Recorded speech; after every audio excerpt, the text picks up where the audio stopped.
दक्ष प्रजापति की सभी पुत्रियां गुणवती थीं। फिर भी दक्ष के मन में संतोष नहीं था। वे चाहते थे उनके घर में एक ऐसी पुत्री का जन्म हो जो सर्वशक्ति संपन्न हो एवं सर्वविजिनी हो। अत दक्ष ऐसी ही पुत्री के लिए तप करने लगे।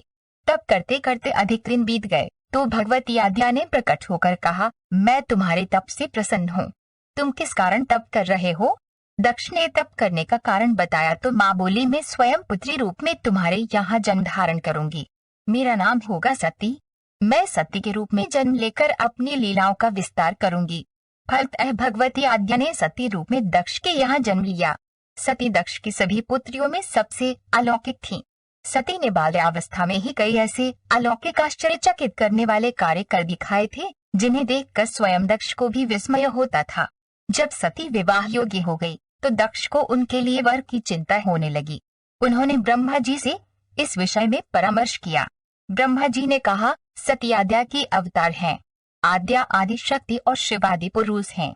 अतः सती के विवाह के लिए शिव ही योग्य और उचित वर हैं। दक्ष ने ब्रह्मा जी की बात मानकर सती का विवाह भगवान शिव के साथ कर दिया। सती कैलाश में जाकर भगवान शिव के साथ रहने लगी। भगवान शिव के दक्ष के दामाद थे, किंतु किसी वजह से दक्ष के हृदय में भगवान शिव के प्रति बैर और विरोध भाव पैदा हो गया।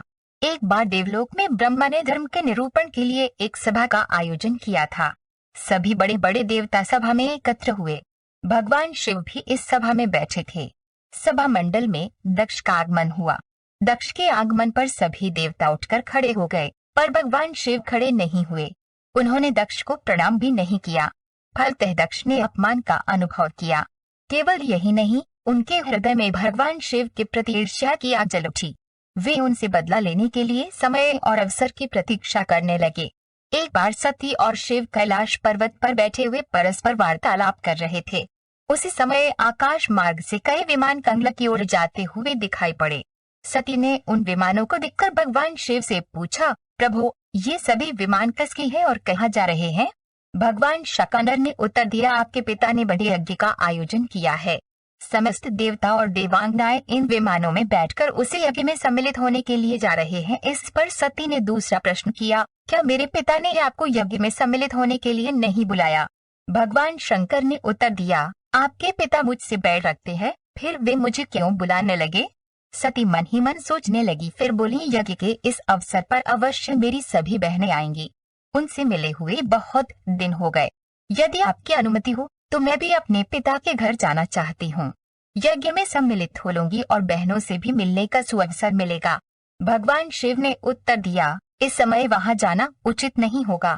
आपके पिता मुझसे बैर रखते हैं, हो सकता है वे आपका भी अपमान करें। बिना बुलाए किसी के घर जाना उचित नहीं होता है। इस पर सती ने प्रश्न किया, ऐसा क्यों? भगवान शिव ने उत्तर दिया, विवाहिता लड़की को बिना बुलाए पिता के घर नहीं जाना चाहिए, क्योंकि विवाह हो जाने पर लड़की अपने पति की हो जाती है। पिता के घर से उसका संबंध टूट जाता है। लेकिन सती पीहर जाने के लिए हट करती रही, अपनी बात बार बार दोहराती रही।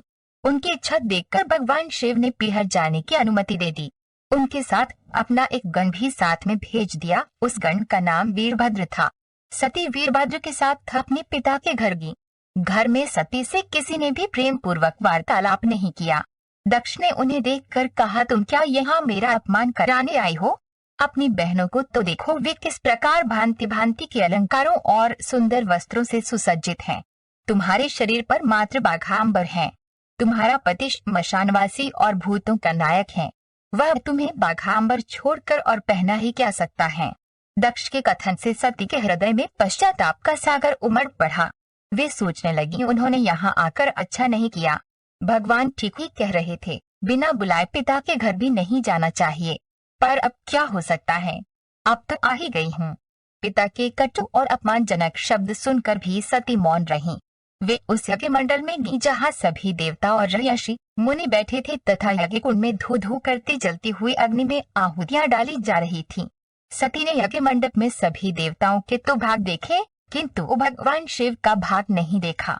वे भगवान शिव का भाग न देखकर अपने पिता से बोली, पितृश्रेष्ठ, यज्ञ में तो सबके भाग दिखाई पड़ रहे हैं, किंतु कैलाशपति का भाग नहीं है। आपने उनका भाग क्यों नहीं रखा? दक्ष ने गर्व से उत्तर दिया, मैं तुम्हारे पति शिव को देवता नहीं समझता। वह तो भूतों का स्वामी, नग्न रहने वाला और हड्डियों की माला धारण करने वाला है। वह देवताओं की पंक्ति में बैठने योग्य नहीं है। उसे कौन भाग देगा? सती के नेत्र लाल हो उठे। उनका मुखमंडल प्रलय के सूर्य की भांति तेजोदीप्त हो उठा।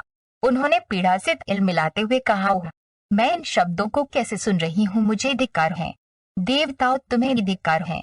तुम भी उन कैलाशपति के लिए इन शब्दों को कैसे सुन रहे हो, जो मंगलवार के प्रतीक हैं और जो क्षण मात्र में संपूर्ण सृष्टि को नष्ट करने की शक्ति रखते हैं।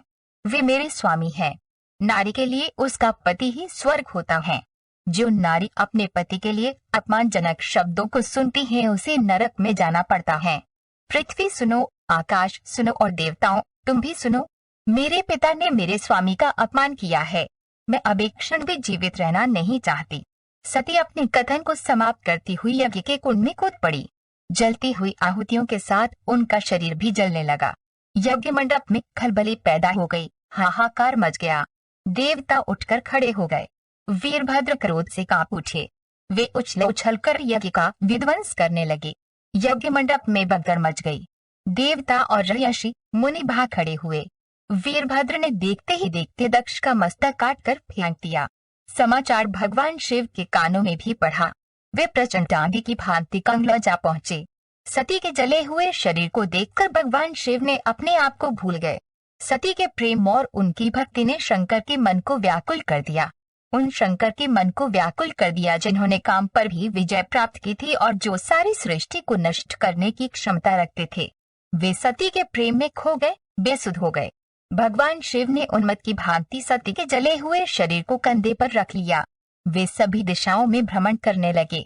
शिव और सती के इस अलौकिक प्रेम को देखकर पृथ्वी रुक गई, हवा रुक गई, जल का प्रवाह ठहर गया और रुक गई। देवताओं की सांस से सृष्टि व्याकुल हो उठी। सृष्टि के प्राणी पुकारने लगे, त्राहिमाम त्राहिमाम।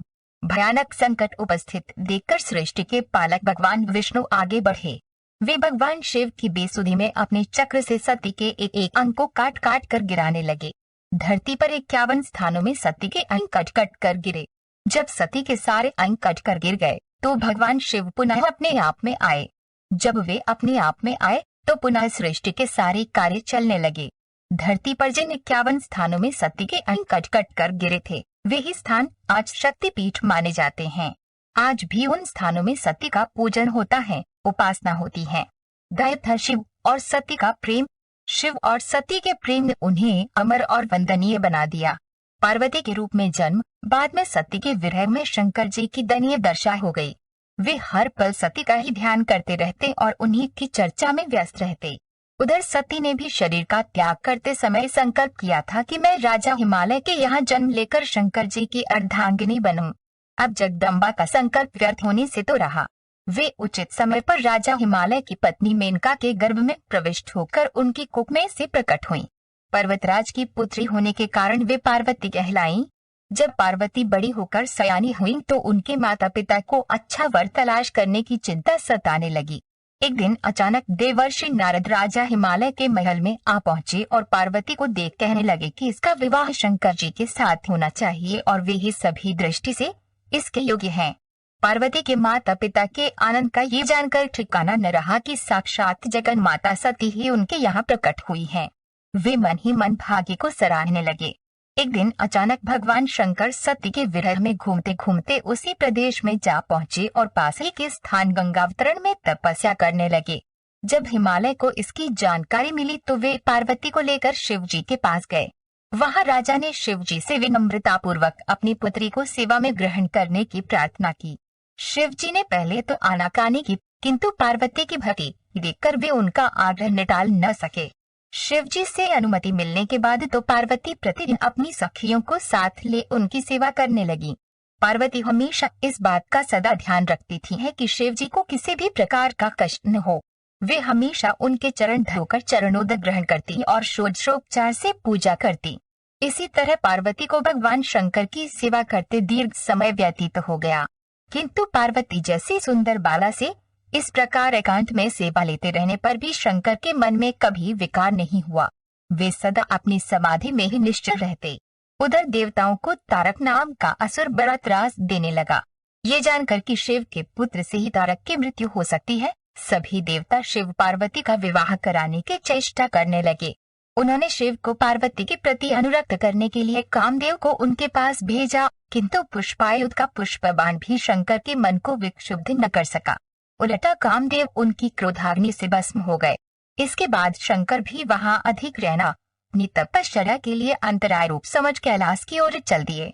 पार्वती को शंकर की सेवा से वंचित होने का बड़ा दुख हुआ, किंतु उन्होंने निराश न होकर अब की बार तप द्वारा शंकर को संतुष्ट करने की मन में ठानी। उनकी माता ने उन्हें सुकुमार एवं तप के अयोग्य समझकर बहुत मना किया, इसीलिए उनका उमा तप न करो डैश नाम प्रसिद्ध हुआ। किंतु पार्वती पर इसका असर न हुआ। अपने संकल्प से वे तनिक भी विचलित नहीं हुई। वे भी घर से निकल उसी शिखर पर तपस्या करने लगी जहाँ शिव जी ने तपस्या की थी। तभी से लोग उस शिखर को गौरी शिखर कहने लगे। वहाँ उन्होंने पहले वर्ष फलाहार से जीवन व्यतीत किया, दूसरे वर्ष वे पर्ण वृक्षों के पत्ते खाकर रहने लगी और फिर तो उन्होंने पर्ण का भी त्याग कर दिया और इसलिए वे अपर्णा कहलाईं। इस प्रकार पार्वती ने 3000 वर्ष तक तपस्या की। उनकी कठोर तपस्या को देख ऋषि मुनि भी दंग रह गए। अंत में भगवान आशुतोष का आसन हिला। उन्होंने पार्वती की परीक्षा के लिए पहले सप्तर्षियों को भेजा और पीछे स्वयं वटुवेश धारण कर पार्वती की परीक्षा के निमित्त प्रस्थान किया।